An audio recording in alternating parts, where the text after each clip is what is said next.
travel to find out what the story is from a personal perspective. The British people aren't fools. We know when we're not being told the full story. We've got to work out how Britain moves forward from this. Is the best country in the world. The establishment had their chance. Now we're here to represent your views. Britain's watching. Britain's watching. Britain's watching. We're proud to be GB News. The People's Channel. Britain's news channel.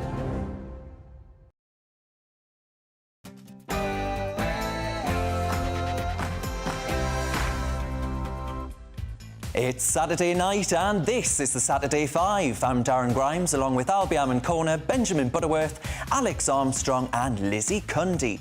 Tonight on the show, the Labour councillor touting illegal migrants on TikTok. We've finally seen sense on the toilets argument of transgender women and transgender men competing against each other in the same sports categories. Why I'll be giving Gary Lineker a standing ovation. Is Rishi Sunak dangerous and radical? And why should Meghan and Harry be allowed ever back in the royal family? Oh, it's going to be a show. It's 8 o'clock and this is the Saturday Five.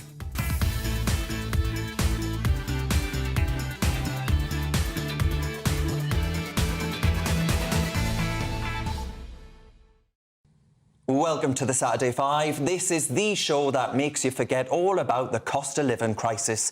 The only thing suffering from inflation around here is our egos. But I guarantee that your interest rate will rise as we set the world to rights over the next hour. 1 week back on the show was enough for Emily. She's disappeared again to enjoy the summer social season. But worry not, we're still joined by your favourites, Albie and Benjamin, as well as our two brilliant guests, political commentator Alex Armstrong and broadcaster and columnist Lizzie Cundy. Welcome to you both. The premise of the show is simple. Each host gets 60 seconds to outline their argument about a chosen topic. Then we all pile in and it gets uglier than a Bank of England growth forecast. And of course, we want to know your views as well, much more important than ours. Get in touch by emailing gbviews@gbnews.com. But before we start tearing each other apart, it's your Saturday Night News with Rory Smith.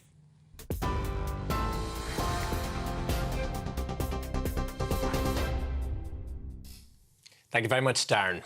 The Met Office is warning of possible danger to life as Storm Anthony batters parts of the UK. A yellow thunderstorm warning is in place until 10 o'clock tonight for the southeast of England and East Anglia. Well, meanwhile, a number of people have been evacuated from their homes in North Yorkshire due to flooding. Weather journalist Nathan Rao explains the conditions.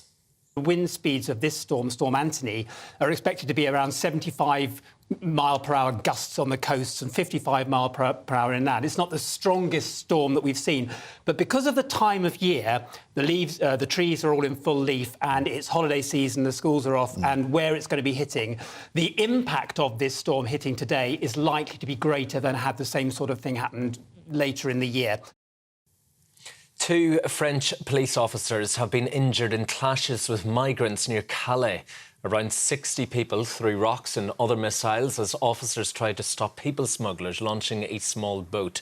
GB News can reveal that 15,100 migrants have crossed the English Channel in small boats. That's since the start of the year, and down more than 2,500 on the same period last year. Pakistan's former Prime Minister Imran Khan's party is calling for peaceful protests after a court sentenced him to 3 years in prison for illegally selling state gifts. This evening, several of his supporters were arrested by police during a protest. Mr Khan was convicted of misusing his 2018 to 2022 premiership to buy and sell items in state possession. He has always denied any wrongdoing. Prosecutors in the US have asked a judge to limit what Donald Trump can say publicly about a criminal case against him. They warned that Mr Trump may be seeking to use evidence to target witnesses after he posted a message to social media that said, "If you go after me, I'm coming after you." The former US president says he's being targeted for political reasons. Thousands of trees are to be planted to mark the King's coronation earlier this year. The £2.5 million initiative, funded by the government, celebrates King Charles's passion for nature. The government says it will help to meet its targets to treble tree planting rates by the next election. But campaign group Friends of the Earth says it's only a fraction of what ministers need to do to meet those targets.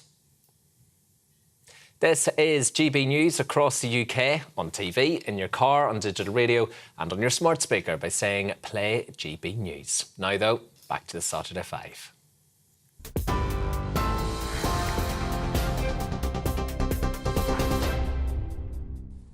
It's Saturday night and you're with the Saturday 5. I'm Darren Grimes and I can promise that you are in for a very lively hour.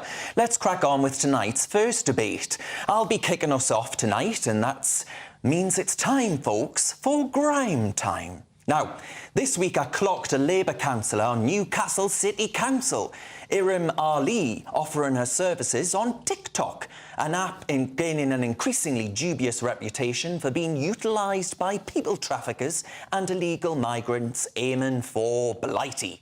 In a video, Councillor Ali openly solicits those residing in the UK illegally, offering to help them submit applications to the Home Office based on human rights grounds.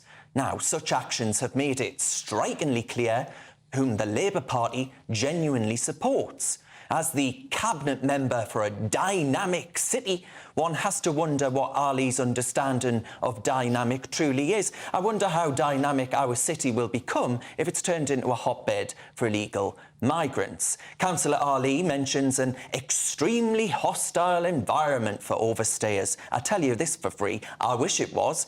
Our human rights industry, solidified in law by Tony Blair, who started our penchant for mass migration, places the rights of foreign individuals above the needs of British people. What about our right, folks? Ask yourselves this. Our right to a secure border as an island nation, with a clear understanding of who is in our country, particularly when we're talking about fighting-age men who have disposed of their identifying documents. Responding to criticism of the video, a Labour Party spokesperson told Mail Online, the Tories broke the asylum system and the hotel bills are stinging the taxpayer for £6 million every day. I tell you, the idea that things would improve under Labour, who wish to create new legal paths for migrants to arrive here, is frankly laughable. Put simply, it's a case of same old Labour, same old Labour. Lizzie, what do you make of all of this? Are you outraged by it? I'm absolutely disgusted, I'm telling you, and it shows Labour for what they are and whose side they're on. I think this is absolutely... I feel sick to the stomach, I'll be honest, Darren. And our immigration problem is so vast now, as you said, costing £6 million a day. The barge, is anyone ever going to step foot on that barge? I don't think they ever will. I really don't think so. There's always excuses. And now they're saying that it's a fire hazard. Look, the first order of any government is to look after its people. We have a duty to look after our own people. And what's happening here is totally disgusting, and I'm disgraced by it. I mean, Benjamin, does this not show that the party you support is totally out of step with the people of the country? Well, it's good to be here on another Darren Grimes Immigration Hour. What I can't stand is this claptrap about supposed lefty lawyers trying to overturn the will of the people and nonsense like that. We have laws in this country that are passed by Parliament, and lawyers, all they can do is interpret and enforce the law of the land. So this person, who is a Labour councillor, but her main job, to which that TikTok video refers, is her job as an immigration lawyer, is trying to help people within the rules that Parliament set. So when you sit there and you attack the Labour Party for that, actually, why don't you take some responsibility as a Tory hardliner for the fact that the rules that she's trying to enforce are the decision of people like Suella Braverman and the 400 Tory Prime Ministers we've had in 13 years? Well, Alex, it's news to me that I've never attacked the Conservative Party before. I think I'd probably do it week in, week out, but never mind. Ignoring that, do you actually think this shows that the Labour Party will never take immigration seriously and therefore never take the concerns of the public? They never have taken immigration seriously. And that councillor, by the way, Benjamin, she called this country a hostile hostile environment for illegal immigrants. I think we are more than welcoming. I mean, look at the accommodation we're putting them up in every day. So, I mean, I think to turn around and to completely ignore the fact that the Tories have actually done quite a lot for illegal immigrants and for migrants in this country, more so than I think most people would be happy with, says a lot, really. But it's the same old Labour, isn't it? It's the same old Labour. Come on, then, it's time for the voice of the Conservative Party. Don't you think that it's time that we stopped blaming the Labour Party for problems in 2023? Well, she's literally a Labour councillor. No, but my point is that my party, the Conservative Party, has been in power for the last 13 years. Immigration has gone up over that time. I think we need to own our mistakes. One of the values of being a Conservative is personal responsibility. I'm not going to sit here and blame Labour for the immigration crisis that this country is seeing. The simple fact of the matter is my party, the Conservative Party, has failed on immigration for the last 13 years. I mean, Lizzie, do you think there's a wider problem with social media in general? Because a lot of the stories are actually suggesting that many of the people coming over the English Channel have actually seen advertising on social media saying we can get you over in a dinghy for X amount. Totally. And that's the way it's been Darren, done. look, and I think social media's got to take the blame for a lot of this on TikTok. The people that are running it, you know, you've got to look at what's being spread out there. It's disgusting. And look, if you come over illegally, you are a criminal. I'm sorry.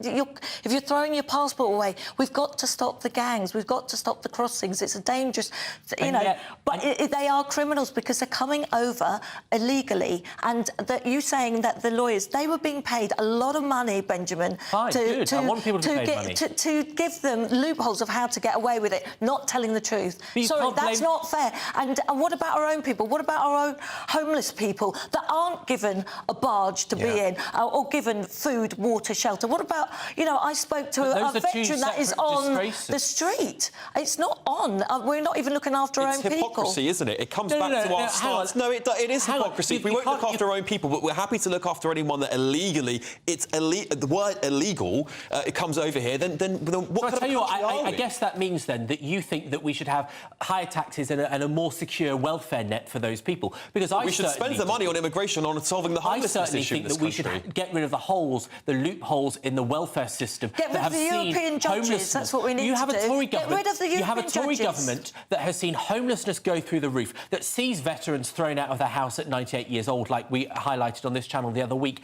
and has seen immigration and illegal immigrants go through the roof. One thing These are the failures of Tory governments, not the Labour Party. One thing you are right on, though, is that it is the law, and there's no suggestion that this solicitor has broken the law. It's perfectly legal to tout the trade of illegal migrants. But what we need to do is change the law. Yes. Lizzie is right. Leave the ECHR. Your Blairite project, we should leave altogether. But up next, though, Churchill project, Lizzie's given you her thoughts. Blair put it into law, but Lizzie's given you her thoughts on why Meghan not only needs to look at fixing relations with the royal family, but also the relationships with our own family. It's time for Lizzie's Livid. Oh, wow, and I am so livid. Why should Meghan and Harry never be allowed back in the royal family? Well, I'll tell you why. Apart from trashing the royal family, in books we've read Spare, or maybe you haven't, you've been spared it. They've done their documentaries, we saw with Oprah, where they actually told a load of lies, actually said there was an alleged racist in the royal family, and our beloved Queen passed away not knowing that, you know, who this racist actually was. Well, there wasn't a racist because Meghan had actually made it up. So, you know, they go on and on and on, and when will they stop? Well, I hope they'd stop because Meghan has been very, very quiet of late and they haven't been seen together as a couple. But then they suddenly appear again, all smiles, sweet and sickly, may I add, to do a video, yes, from their podcast for their wonderful charity giving awards, which I have to say was very strange because it was all seemed set up to me, because how did the, you know, award winner pick up the phone and there was suddenly a camera there that was filming her?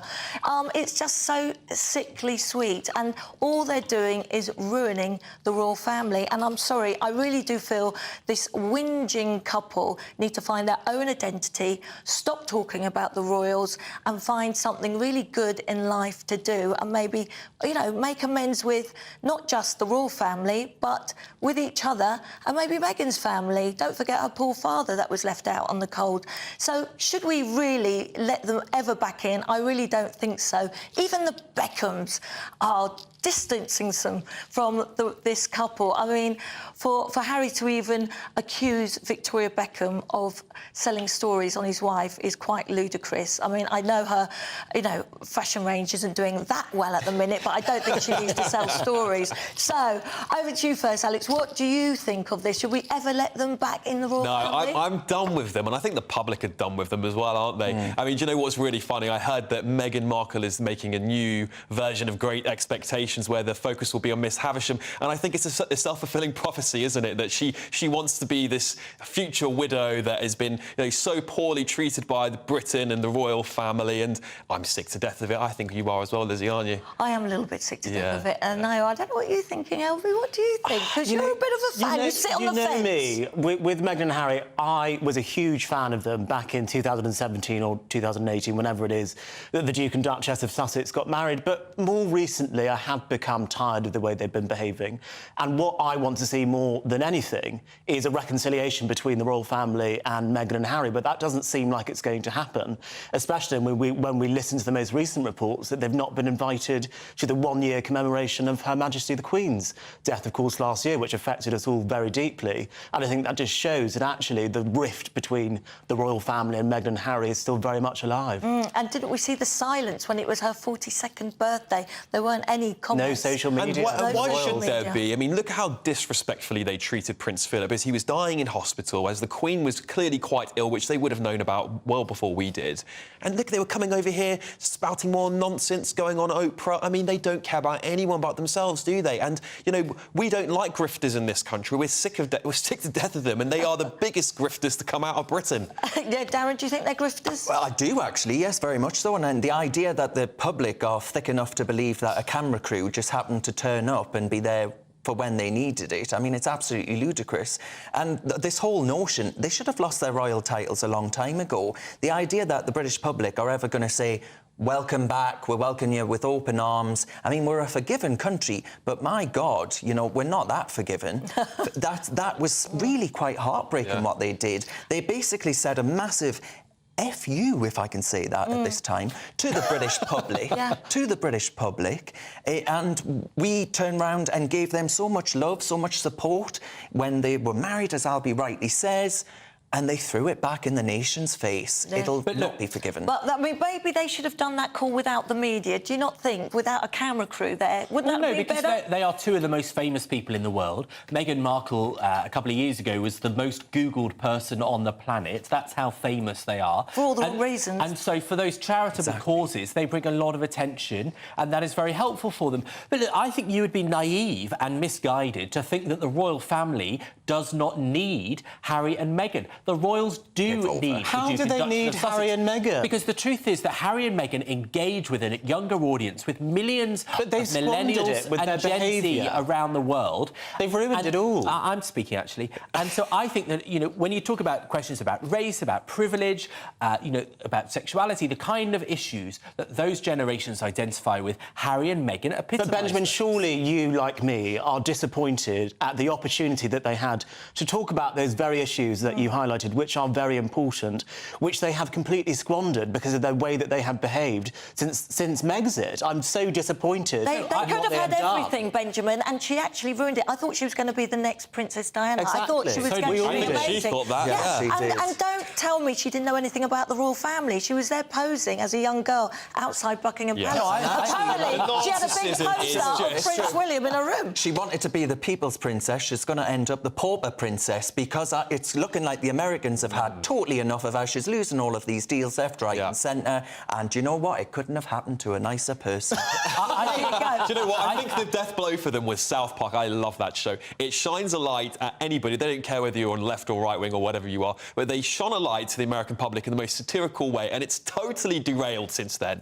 That cartoon has done wonders for them. I think that, but that was very funny. But also the curtsy she did in that Oprah interview. Absolutely. And I even could see anyone, and I have met Prince Harry many a time, but his face looked appalled. I have to say, it showed he was embarrassed. And they've become an embarrassing laughingstock, I'm afraid. I think you have a load of squawking bigots who are out to get people. Am I a squawking bigot, Benjamin? The people that hated them from years ago. Because they talk about progressive issues. They stand up for a generation of young people. They took an award on race equality, and then the same day later, they turned around and gone, we never claimed the royal family was racist, yet there's hundreds of hours of video. They've lied and lied and lied, and they've tripped over themselves with their lies. Benjamin, you cannot stick up for them. Of what they've said about the royal family, you have to, even if you don't like the royal family, it's wrong. I do like the royal family, actually. I'm a monarchist. You like liars. So. You like liars. No, Lizzie, I didn't say that, but... well, he does like Labour. The truth is that I think they engaged with a lot of people. And if you think you can just shun them and pretend that they don't exist, then it's going to damage the royals in the long run. But no one welcomed them more than the public. Exactly. And me, for one, we were so happy when they married. Well, I'm and glad they could have had everything. We've got the People's Princess here tonight. We have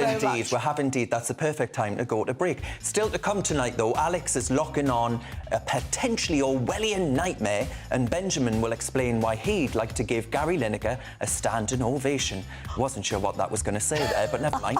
Next up, though, it's Albies diving into British rowing's decision to ban transgender athletes from women's international events. A good one. You're with the Saturday 5 live on GB News, Britain's news channel. What you get for breakfast is something that, if we do our jobs right, you will wake up to news that you didn't know the night before. It's a conversation. It's not just me and Eamon. We want to get to know you, and we want you to get to know us. From 6, it's Breakfast with Eamon and Isabel. Monday to Thursdays on GB News, Britain's news channel. Westminster is going around in ever-decreasing circles, followed by the media. Britain is broken. How on earth did we get into this mess? But more importantly, how do we get out of it? Join me at 7 p.m, Mondays to Thursdays on Farage, here on GB News. We will have open, rational debate. We've got to work out how Britain moves forward from this. Join us here on GB News, the People's Channel. Britain is watching. When the news happens, it happens here. And really important breaking news. Breaking news this morning. On TV, radio and online, the news starts here on Britain's Newsroom. All the biggest stories and the answers that you need from across the UK and beyond. Join Britain's Newsroom from 9:30 on GB News. The People's Channel, Britain's news channel. Join me, Patrick Christie's, Monday to Friday, 3 till 6. We tackle the day's news agenda like you've never seen before. It's high tempo, high octane, the most controversial topics, and the best guests. You will not be able to take your eyes and ears off it. I'm not afraid to ask the questions that you really want answered. 3 till 6 p.m, Monday to Friday on GB News, the People's Channel, Britain's news channel. People in Britain, they love free speech, but they also love fair play. I don't care if I'm speaking somebody from a trade union, from the Labour Party, somebody from the SNP. And I think the viewers like to see that actually we can challenge one another, but in a positive way. We think we ask the questions that people want to ask, and often we ask the questions that we wanted to ask in Parliament but never got the chance to ask. So join us every Saturday, 10 a.m. till noon on GB News, Britain's news channel. It's all about family, being in people's living rooms, all the interaction and getting to know who our viewers and listeners are. When I was young, my dad used to say, "Nana, stop arguing." I wanted an outlet that would enable me to give my opinion. People are going through a really hard time right now, and I know that you don't feel like you're being listened to by the establishment. I came to GB News because it's the People's Channel, and I want the audience to have their say on the events of the day. We're dynamic. We do something different. Democracy shows that the wisdom of the nation is in its people. I get to travel to find out what the story is from a personal perspective. The British people aren't fools. We know when we're not being told the full story. We've got to work out how Britain moves forward from this. It's the best country in the world. The establishment had their chance. Now we're here to represent your views. Britain's watching. Britain's watching. Britain's watching. We're proud to be GB News, the People's Channel, Britain's news channel.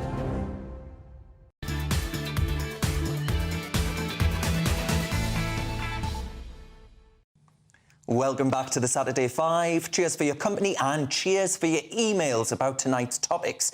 Justine says, too right, Albie. The Tories have made a mess of immigration for years. So who does Darren attack Labour, well, she's got me.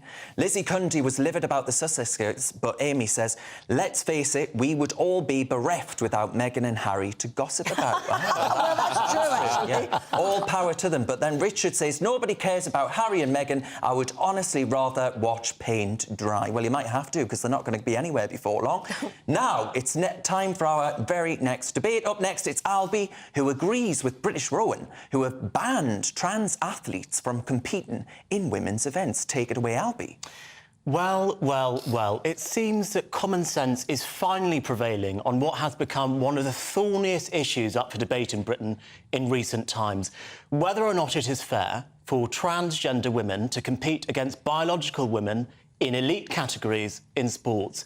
I say no. So does the British Rowing Association, as this week they joined many other sporting associations, including athletics, triathlon, and also swimming, in banning transgender women from competing against biological women at women's international events. I think this is the right move, but it has become a very toxic issue that I think simply the LGBT movement has been spending too much time on.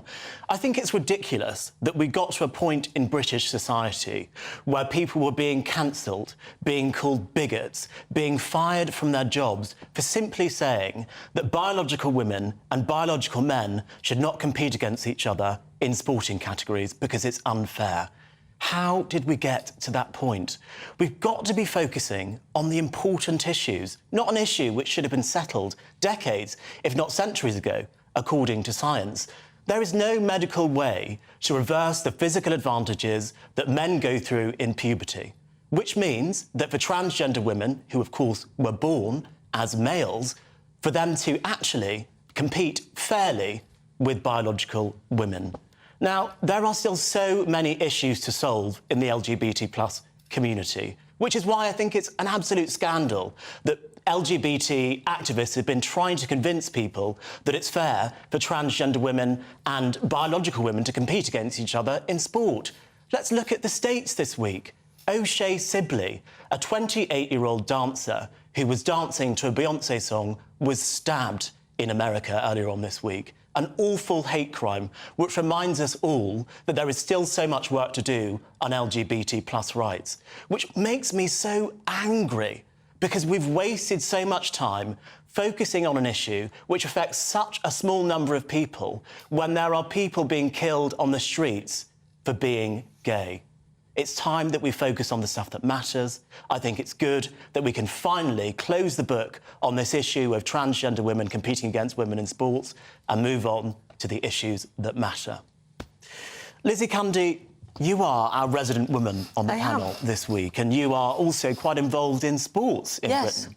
How do you feel about British rowing banning transgender women from women's international events? Well, it's the right thing to do. Look, I was married to a footballer. Imagine my ex-husband playing football against me. There's, you know, it's just ridiculous. And I am actually getting sick of feeling, you know, intimidated and silenced if I speak out about this. And I'm sick of actually, I mean, the trans community should be treated with kind and careness. But, you know, if I speak out about it, I feel really intimidated. And it's just not fair because a man is much stronger. A transgender woman is going to be stronger, faster than any woman. It's in their DNA. And I'm afraid, you know, when you dig up the bones 300 years later, it's going to be still a man. And that's how it is. It's their DNA. And it's, look, and I'm involved with sport, and it is just so unfair. You know, we just had a picture there of Leah Thomas on a podium. I don't know if we can get that back for my next question. But Benjamin, if we look at that image there of Leah Thomas on a swimming podium in America, do you feel that that is fair and that that is right? Look, I think that clearly in most cases, if someone who was born male is competing as a, you know, they're a trans woman, then it's going to be unfair in most cases. I don't think anybody disputes that. Well, no, it's the same view that, you know, the human rights activist Peter Tatchell takes. But that doesn't mean that there aren't going to be cases or sports where physicality matters rather less. You know, you had a case where the British Darts Association was saying that they were banning trans women. Well, I really think the skill and the physicality are rather separate in a case like darts, for example. And I think there is this vengeance towards trans people right now. I mean, Lizzie says that she feels afraid to express her views on trans people. I mean, what balderdash? Almost everybody... It's not balderdash. Look at what's happened to J.K. Rowling. It's not balderdash. What happened to J.K. Rowling? J.K. Rowling is on the front page of every newspaper and is a billionaire. You do not get the abuse I get on social media when I speak out about it. You should have a look, honestly. No, I don't accept that. You know, they talk about this transgender lobby, they call it. You know, it's complete nonsense. Because if transgender people are so all-powerful, then name a transgender MP who was elected as a transgender person, or a councillor, or a city boss, or someone who runs a big charity, or someone who's in the FTSE 100. That's not really it's nonsense. They don't have power. Darren Grimes, that's not really the point, though, is it? Because people do get a lot of abuse for speaking about this issue. I know that you have.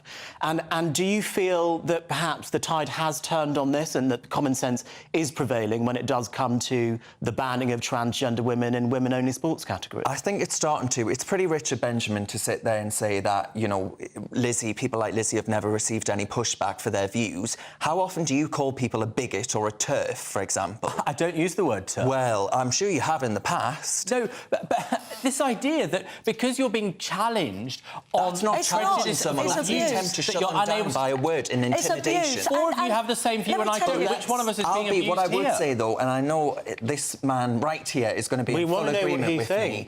I think we need to split the T away from the LGB because I think it's harming acceptance of gay men and women. Let's ask that question. Yeah. Do you think that the T should be split from LGBT? And actually, I'll go a little bit further.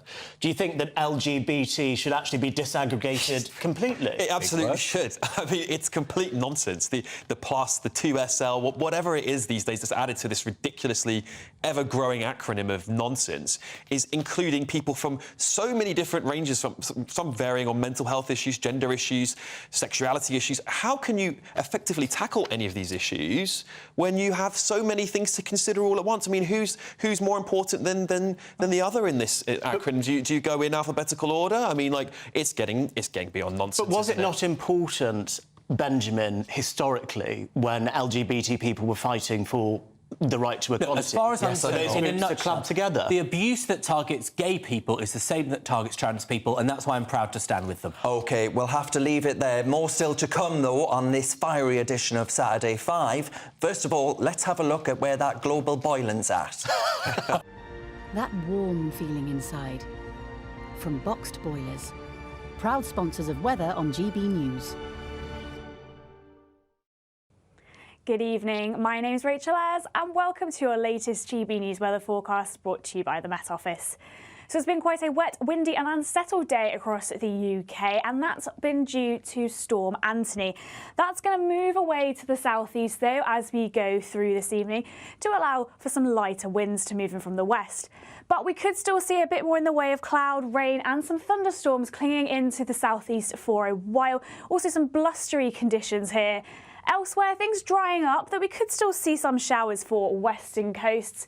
And there will be some clear spells around, so in rural areas, temperatures might just drop into the single figures. This will mean it'll be a generally brighter, drier and calmer start to the second half of the weekend. There's still some blustery conditions, cloud and rain across East Anglia at first. Cloud and showers soon bubbling up elsewhere, and they could be heavy across Scotland, Northern England, and a chance of a thunderstorm for Northern Ireland. But generally feeling much more pleasant with those temperatures just creeping into the low 20s in the south. After another chilly night, though, on Sunday, it will be a bright start to the new week with plenty of sunshine around. Some showers soon starting to bubble up, but these will be less frequent and lighter in nature than what we're expecting for Sunday. But as we look towards midweek, it does look like things will settle down and become a bit drier, with those temperatures on the rise too. That warm feeling inside. From Boxed Boilers. Proud sponsors of weather on GB News. I know you wouldn't dare dream of leaving us because Benjamin will be backing Gary Lineker. I bet he's going to be alone on that one. But next, Alex is angry about radical proposals for a new COP summit focused on pandemics. You're with the Saturday 5 live on GB News. The Live Desk with me, Mark Longhurst. And me, Pip Thompson. It's here Monday to Friday on GB News. From midday, we'll bring you the news as it breaks, whenever it's happening and wherever it's happening, from across the UK and around the world. Refreshing, feisty, but with a bit of fun too. If it matters to you, we'll have it covered on TV, radio and online. Join the live desk on GB News, the People's Channel, Britain's news channel. So Jubes & Co, we tackle the issues of the day with real, robust debate. Both sides of the fence, battling it out with me in the middle with my forthright opinions and views. And often really interesting things happen because you start with a position and then by the end of the debate you find actually, well, I might not have thought about that one. What we need in this country is 2 new political parties. You should maybe think about doing a 2024 calendar. I'm Michelle Dewberry and I'm keeping you company right through until 7 o'clock this evening. GB News, the People's Channel, Britain's watching. Monday to Thursday, 9 p.m. till 11 p.m. Join me, Dan Wootton. I'll bring you the sharpest takes and hottest debates. Do you not believe in prisons? I don't believe in prisons. I'm completely stunned. I guarantee you there'll be no spin, no bias, no censorship. I actually was personally quite offended by it. And no reason to go to bed. So I guess they've always been quite woke. That's Dan Wootton tonight on TV, radio and online. Monday to Thursday from 9 p.m. till 11 p.m. on GB News. The People's Channel, Britain's news channel. In a world of dull and predictable radio and TV shows. Oh, hi. On Mark Dolan tonight, we've got big guests. We drill into the big stories of the day. The show adds up to a brilliant listening and viewing experience. Mark Dolan Tonight is the most entertaining current affairs show ever, and that's a fact. That's Mark Dolan Tonight, Friday, Saturday and Sunday from 9. Only on GB News, Britain's news channel. Like all families, we have arguments every now and then, but actually we agree on what the mission of GB News is, and that's the most fundamentally important thing. GB News provides the kind of platform that lets all voices be heard. We don't hold back. We're free to say what we really think. Just because some people who live in a tiny little Westminster bubble think that their particular story is important, that's not the most important story for me. And often there will be difficult stories, stories that you won't find on the establishment media. Because what people think in the north of England may be very different to what they're thinking in the home counties. We're going to carry on telling the world what life is really like for households up and down the UK. We love to be in your car, in your kitchen as you're having your breakfast. Whatever you're doing, you are part of the show. If it matters to you, it matters to us. Britain's watching. Britain's watching. Britain's watching. We're proud to be GB News, The People's Channel, Britain's news channel.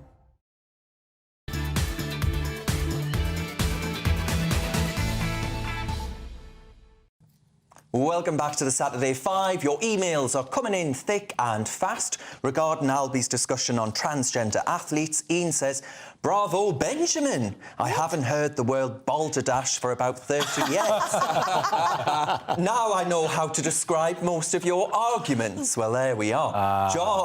John takes a more serious approach and he says, "A simple solution is to have a transgender-only category." Now, would that convince you, Albie? Well, I think they have actually opened an opened category which transgender women can compete in. Well, there we are. They're considering. Now, though, it's time for our next debate. Up next, it's Alex, and Alex is angry about World Health Organization proposals for a pandemic health COP conference that could hand powers to lockdown nations. Take it away, Alex. Well, this week, UN Secretary-General Antonio Guterres called Rishi Sunak radical and dangerous, creating an economic mess by his proposals to open new oil drilling in the North Sea. Now, I don't know if it's the same Rishi Sunak, that's our Prime Minister, who seemingly not dangerous nor radical in any way, shape or form. But you have to laugh at the hypocrisy that comes out of the United Nations and its affiliate agencies like the WHO. Let's go back a couple of years and look at what happened during the pandemic, shall we? Lockdowns that took away all of your freedom to even leave your home, that barely touched the spike at the time to stop the spread of COVID and has damaged our economy to the point where we've got inflation running wild. That's thanks to lockdowns, by the way. Secondly, vaccine passports. What were those? Oh, that's right. Those passports that, again, proved that stopping the spread had no impact whatsoever. Would just chuck out these digital IDs, capture all your data, and make sure you can't attend anything if you exercise your freedom to not take the vaccine. Now, did you think it was all over? Did you? Did you think COVID was done? Did you think pandemics were done? Well, I've got some disturbing news for you because the WHO is now proposing a new COP conference. That's right, and it's not a climate one, it's one all about pandemics. If you thought it wasn't getting terrible already, the Orwellian nightmare is still beginning. Now, I've taken the liberty of reading the proposals page by page, tediously poring over those committee notes. And one of the most disturbing things that I found as a committee member is proposing that we hand lockdown powers over to the WHO. Now, that means if there's another pandemic declared, then every nation systematically can be locked down by those unelected globalist bureaucrats at the WHO. Now, Conservative ministers have been quick to turn around and tell us that that will never happen, we will protect our sovereignty as we did with Brexit, but they're not going to be in government forever, maybe not even next year. Do you trust the Labour Party to value your freedoms? Do you trust the Labour Party to look after your sovereignty?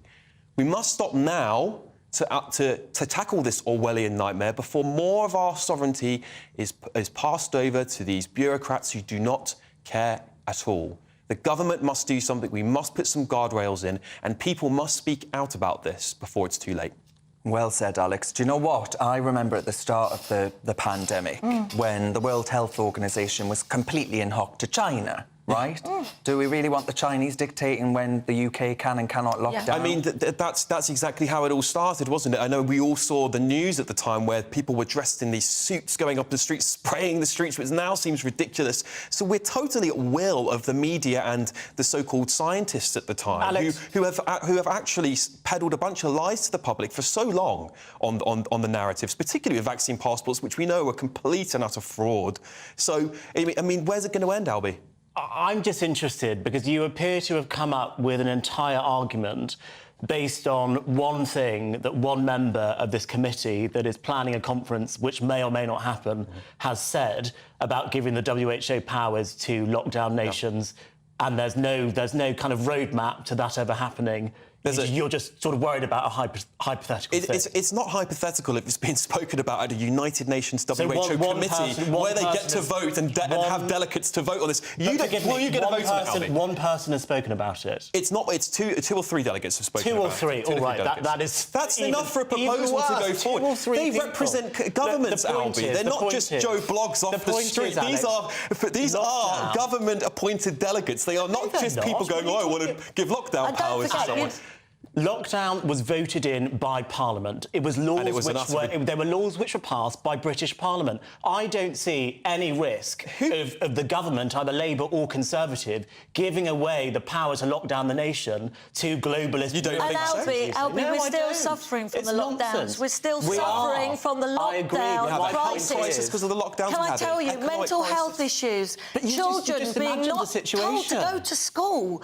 Because, I mean, when you look back, it was mad. I sat on a bench and got told not to sit there because, you know, all of that lockdown nonsense. Yes, I do occasionally.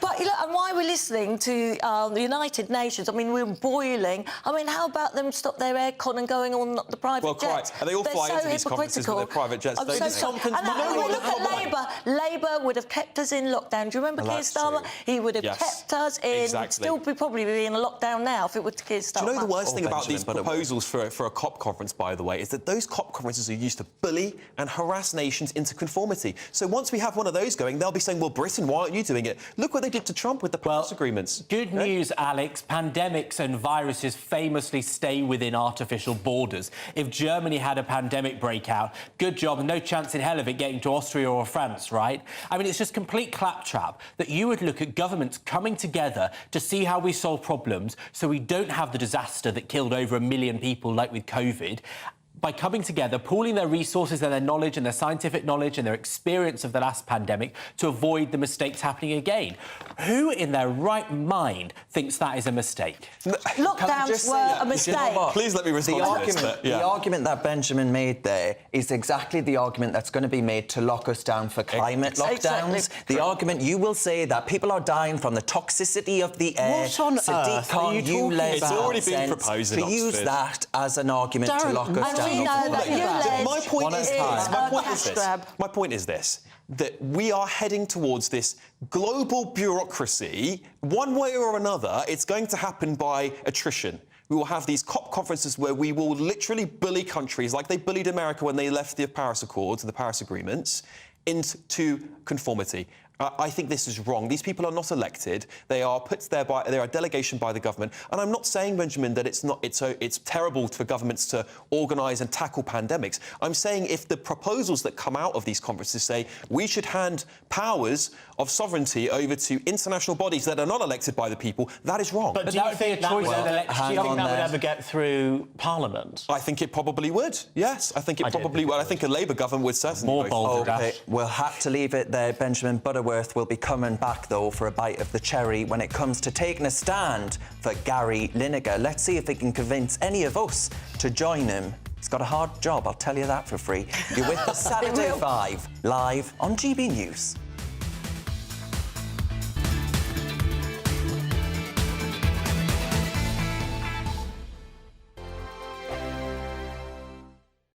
Monday to Thursday nights on GB News. At 6, it's Dubes & Co. 7 o'clock, Farage. At 8, join Jacob Rees-Mogg. And at 9, Dan Wootton Tonight, followed by headliners on TV, radio and online. This is GB News. Now then, Lee Anderson here. Join me on GB News on my show, The Real World, every Friday at 7 p.m. I'm not eating bloody cat. Are you Delicious. mental? Open your mouth. OK, here comes a train. Reminds me of the scene in Singing in the Rain. Adam, is that a good one? Whoa! Join me at 7 on GB News, Britain's news channel. Join me, Camilla Tominey, on Sunday mornings from 9:30, taking the politicians to task and breaking out of SW1 to see how their decisions are affecting you across the UK. Bursting the Westminster bubble every Sunday morning, only on GB News, the People's Channel. Britain's watching. Join us every night on GB News at 11 p.m. for Headliners, which is 3 top comedians going through the next day's news stories, which is exactly what you need, because when the establishment has gone crazy, you need some craziness to make sense of it. So join us 11 p.m. every night on GB News, the People's Channel, Britain's news channel. I'm Andrew Doyle. Join me at 7 o'clock every Sunday night for Free Speech Nation, the show where I tackle the week's biggest stories in politics and current affairs with the help of my 2 comedian panellists and a variety of special guests. Free Speech Nation, Sunday nights from 7 on GB News, the People's Channel, Britain's news channel. Every Sunday from 11, join Michael Portillo. There will be topical discussion, looking at the week before and the week to come. So kick back and relax at 11 a.m. on Sundays on GB News with me, Michael Portillo. GB News, the People's Channel, Britain's news channel. I joined GB News because I was sick and tired of not hearing my views being represented, not just mine, but so many people that I knew and spoke to. I just couldn't get my voice out there. I couldn't say anything. I couldn't do anything. Whatever the narrative was, I kind of had to follow it. GB News is there to provide a voice for those who have been ignored by the establishment media. We think different things, we've got a different style. GB News is here to be optimistic and positive about the future. It's real kind of dynamic and flowing, with the audience very much at the heart of it, like a big family.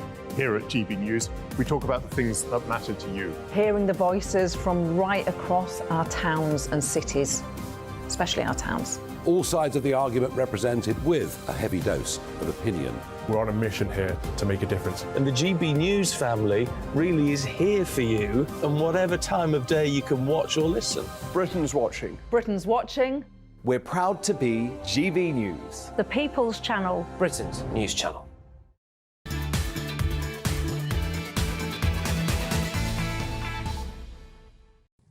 Welcome back to the Saturday 5. Cheers for your company and your emails. Mike has written in, and he's not a happy bunny. He has said, I've been at work all day, come home, sink in the armchair at 8 p.m. for GB News for an hour, but you are still talking about LGBT issues. There's nothing else going on. He's got a good point, I must say.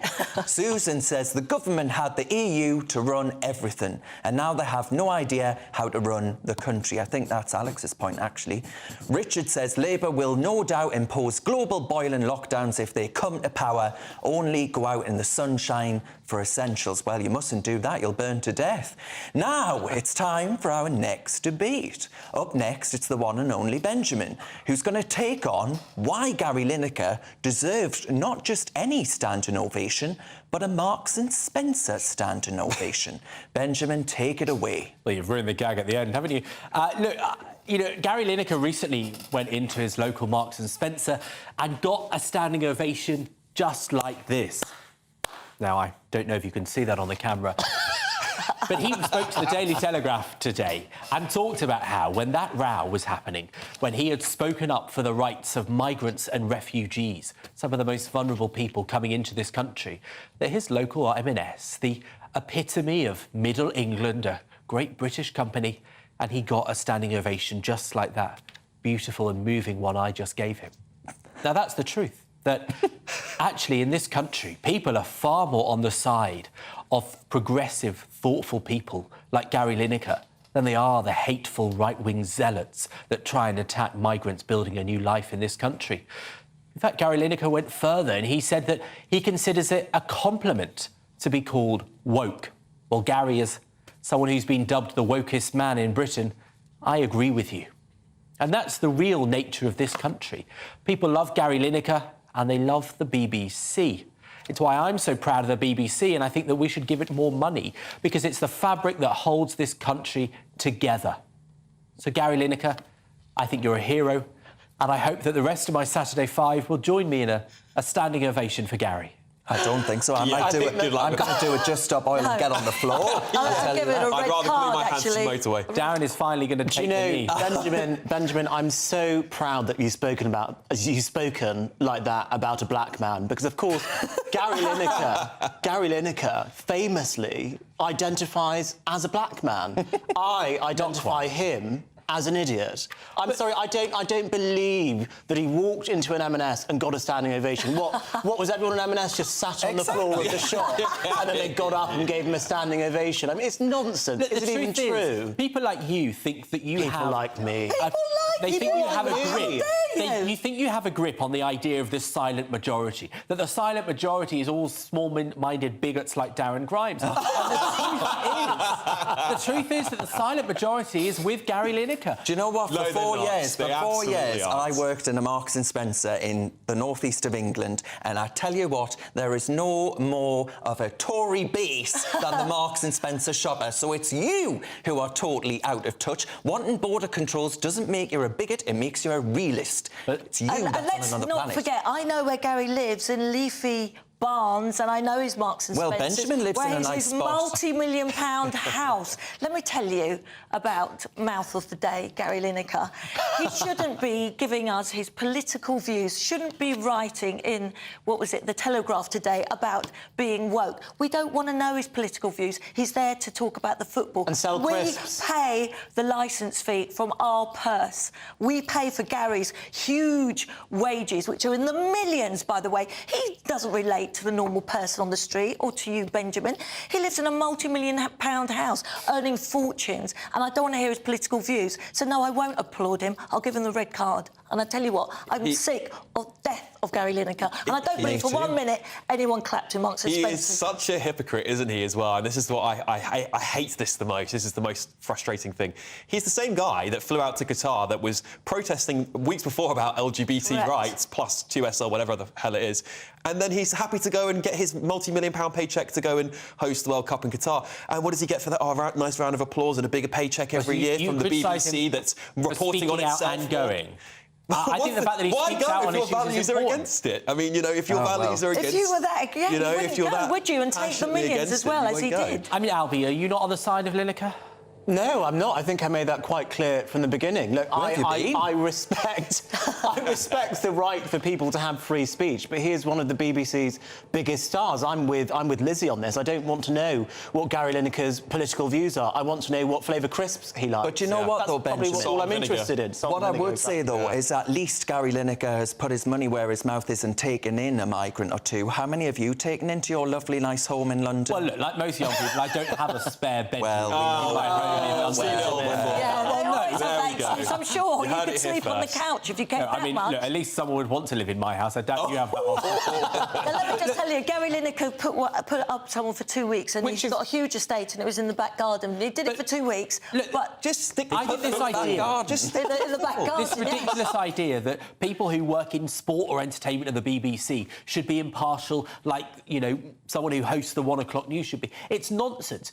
Michael Portillo, a former Tory politician, did BBC documentaries for years years. No one ever criticised him. He's a politician. When Carol Vorderman was tub-thumping for the Tories, no one criticised her. These are attacks on the left from people who want to control the narrative. Pay his salary. Like, let's not forget that this is not just a bloke who's on private television. We're a free country. We pay for him. We pay for him to spout this nonsense at us. I don't want to hear it. I don't want to pay for his salary. Can you take my TV licence, Alex, please? I've got a revolutionary concept for you. It's called freedom of speech, and I think that entertainment and sports reporters should have that. But they don't. It's with the BBC. They're supposed to be impartial. Do you know what? Benjamin's just made a perfect point for defunding the BBC, because if we get rid of the licence fee, Gary Lineker is entitled to say whatever he wants, as I am on this very channel. I don't think we should get rid of the licence fee. The one place I do agree with you, Benjamin, is that I do think the BBC is genuinely a national treasure to this country.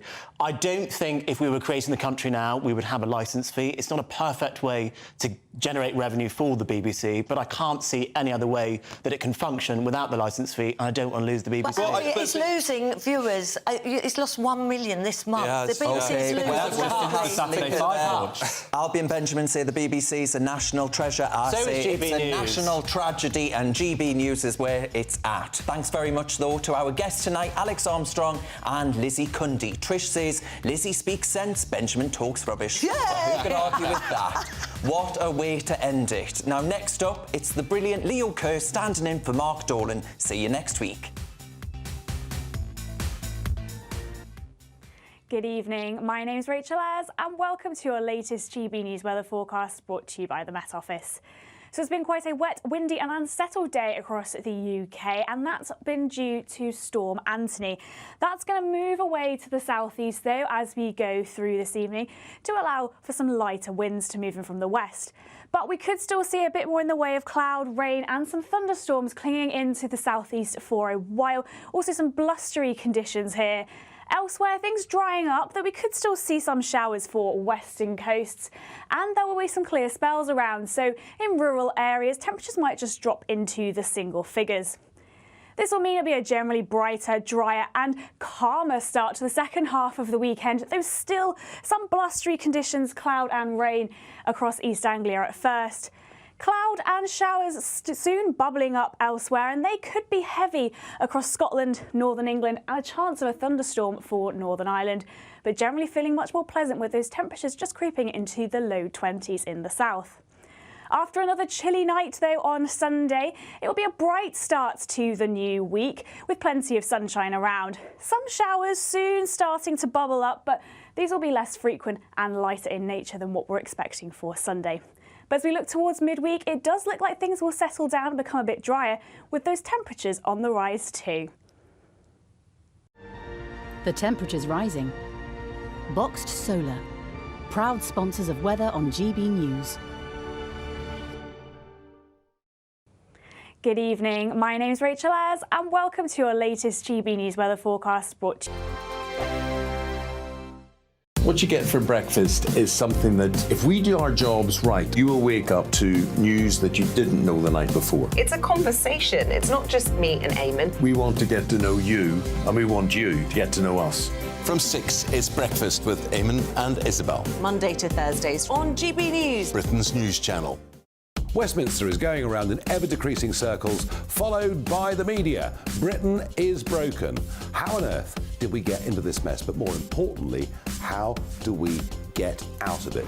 Join me at 7 p.m, Mondays to Thursdays on Farage. Here on GB News, we will have open, rational debate. We've got to work out how Britain moves forward from this. Join us here on GB News, the People's Channel. Britain is watching. When the news happens, it happens here. And really important breaking news. Breaking news this morning. On TV, radio and online, the news starts here on Britain's Newsroom. All the biggest stories and the answers that you need from across the UK and beyond. Join Britain's Newsroom from 9:30 on GB News. The People's Channel, Britain's news channel. Join me, Patrick Christie's Monday to Friday, 3 till 6. We tackle the day's news agenda like you've never seen before. It's high tempo, high octane, the most controversial topics and the best guests. You will not be able to take your eyes and ears off it. I'm not afraid to ask the questions that you really want answered. 3 till 6 p.m, Monday to Friday on GB News, the People's Channel, Britain's news channel. People in Britain, they love free speech, but they also love fair play. I don't care if I'm speaking somebody from a trade union, from the Labour Party, somebody from the SNP. And I think the viewers like to see that actually we can challenge one another, but in a positive way.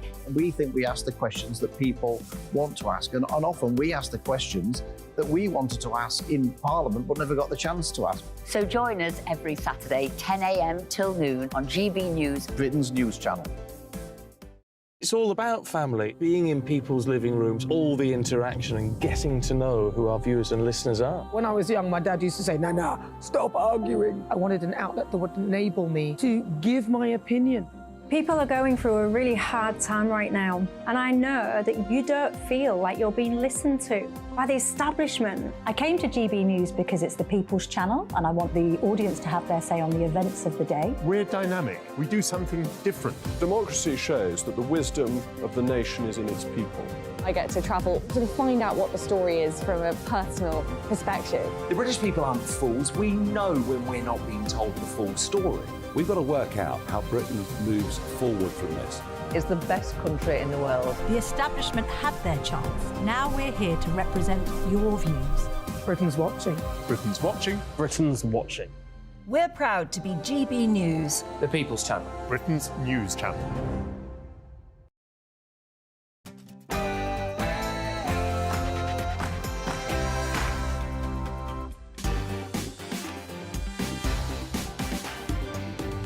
And on. It's 9 o'clock on television on